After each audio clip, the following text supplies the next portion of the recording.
Hello guys! Once again, welcome back to my channel. Maligayang pagbabalik dito sa ating Fluid TV. Unang-una guys, gusto ko lang magpasalamat sa inyong lahat sa walang sawang pagsuporta dito sa aking channel. At syempre sa ating buong team Kalingap. No, maraming salamat sa inyong pagsuporta. So ngayon, meron na naman tayong panibagong reaction video sa araw na to. At kung napapansin niyo po dyan, no, Jomar may tinatagong anak pala. 3 anak pa ha. Grabe yung chismis ngayon guys. No? Ito mainit-init pa to guys. So yung panonoorin natin mamaya, ito po yung live ni Kalingap Jomar. So walang pinalagpas na fake news itong mga anti-Jomcar, no? Yung mga inggit ng Jomcar.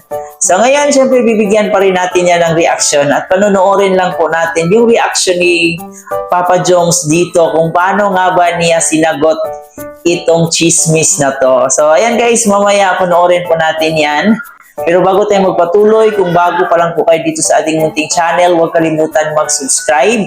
Baka naman huwag kalimutan ang ating pinakaama ng Kalingap, si Kuya Val Santos Matubang, si Ate Edna Vlog, si Kalingap Rab, at syempre si Jack Matubang. Suportahan po natin ang ating K-Boys, Kalingap Partners, mga charity vloggers sa Pilipinas. So wag na nating patagalin pa. Panoorin muna natin itong live ni Papa Joms kung saan nga po dito may nag-chat kung ano yung masasabi niya patungkol nga po dito sa bagong chismis na to. Joms, ano masasabi mo sa mga chismis na may kikitain ka daw na girlfriend sa Manila? And may ba't mo dinilit nyo? 3 anak daw, ano ko. Hindi po. Uwi ko yung auntie ko po, galing abroad. Susundin ako namin.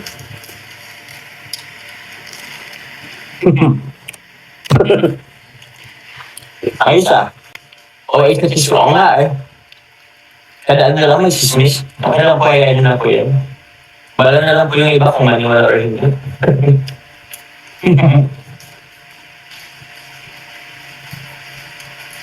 Ay, balikin lang po ako pag mapamilya ko kasi susundin lang po talaga yung auntie ko.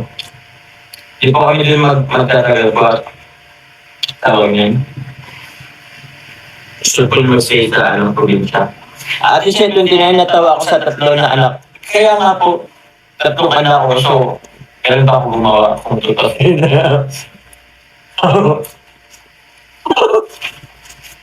Grabe kayo. Wala man lang naisip na buntis. 3 anak kagad talaga.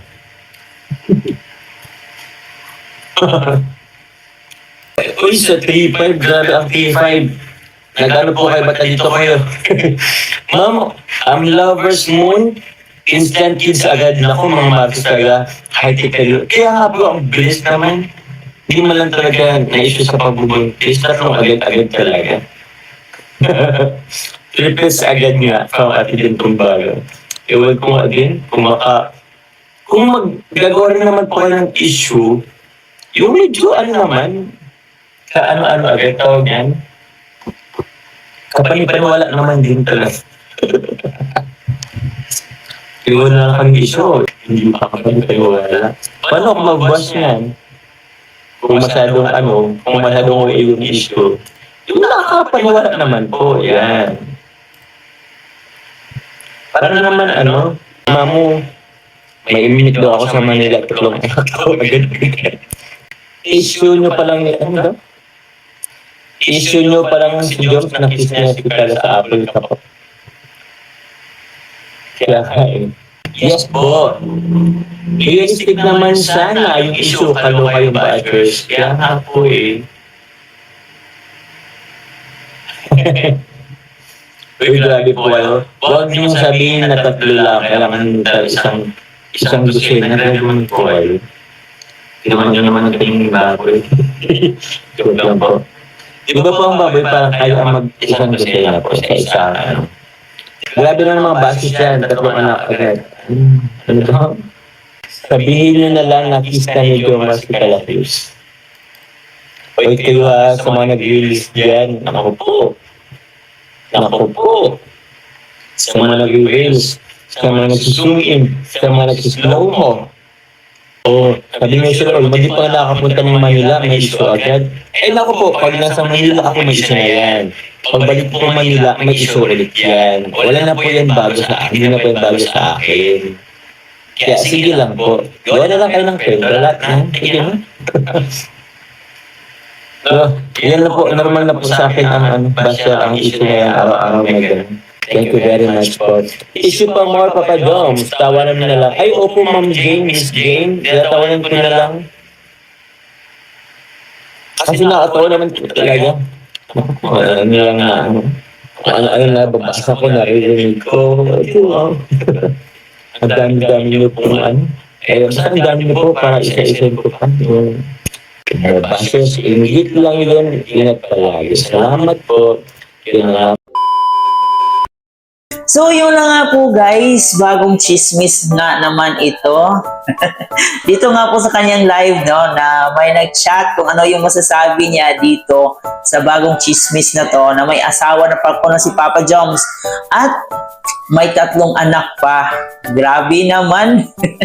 Kung makapag-fake news itong ating mga inggitero at inggitera, sana next time pag gagawa kayo ng fake news, yung convincing naman. No? So, yung talagang kapani-paniwala ba? So, imagine niyo ha, 3 anak agad, hindi man lang nakitang nagbuntis. Ang dami na talagang mga fake news na lumabas, no? Talagang harap-harapan yung kainggitan nila dito kay Papa Joms. Bakit kaya? Ano kayang meron kay Papa Joms? Hindi naman bilyonaryo si Papa Joms. Although sikat siya, no, dahil sa Jom Carl, pero parang inaaraw-araw na ata yung pagka-better ng ating mga ibang Filipino. Kasi ayaw nilang makitang may aangat, no? Parang galit na galit sila pag may nakikita silang mga kapwa nila na umaangat. At yun nga po, nakakaawa lang itong si Papa Joms. Kasi mula noon, ang dami na talagang ibinabato sa kanyang mga fake news. Dati, about kay Joy, hanggang nagkaroon siya ng girlfriend o mano na nagtatrabaho sa bangko. Meron pang girlfriend o mano niya kasama sa apartment. Ngayon, yung bago, meron daw siyang asawa at meron daw silang 3 anak. Iba talaga mag-isip ang ating mga kababayan. No? Napaka-advance. Pero next time, sabi nga ni Papa John, sana yung convincing naman. No? Yung kapani-paniwala ba na talagang totoo. Kasi ito talagang hindi natin masasabi talaga na totoo to. Kasi 3 anak na eh. Hindi man lang natin nakitaan ng ebidensya simula nung una. So ngayon pa talaga naging 3 anak agad. No, so sana paggagawa ng fake news, yung tipong kapani-paniwala naman, no, di ba?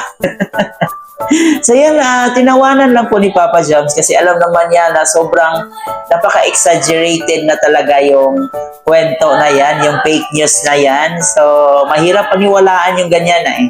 No, talaga na-over na siya. Sabi nga niya dito na sa atin na po kung maniwala tayo or hindi. So, para sa akin, napakalabong paniwalaan. Sa mga sulit Jom Carl fans, alam naman natin na fake news lang po ito. So, ayan, samahan nyo na lang po akong tumawa. Samahan na lang po natin si Papa Joms na pagtawanan itong issue na to. Kasi alam natin na wala talagang katotohanan ito. So, dati pa man, mahilig na talagang gumagawa ng fake news ang ating mga better na mga fans, mga toxic fans ng Jom Carl. So, wala tayong magagawa dyan. Ang importante, alam natin kung ano yung totoo. So, yung issue na yan na meron siyang anak, no? 3 anak pa talaga, in fairness. Ang bilis ni Papa Joms.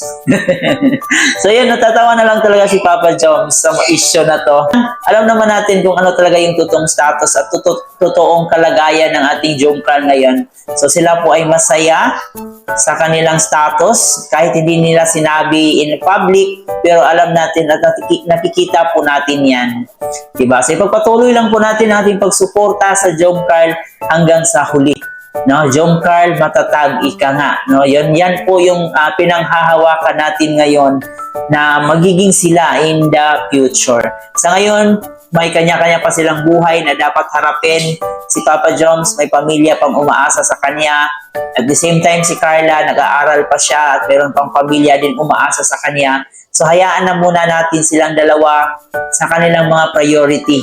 No? Kasi yung pag-ibig darating at darating talaga yan sa tamang panahon. So ayan guys, huwag kalimutan mag-like and share sa ating video ngayon. At syempre, mag-subscribe na rin po kayo. Muli po, ito nga po pala si Chloe TV. Marami pong salamat.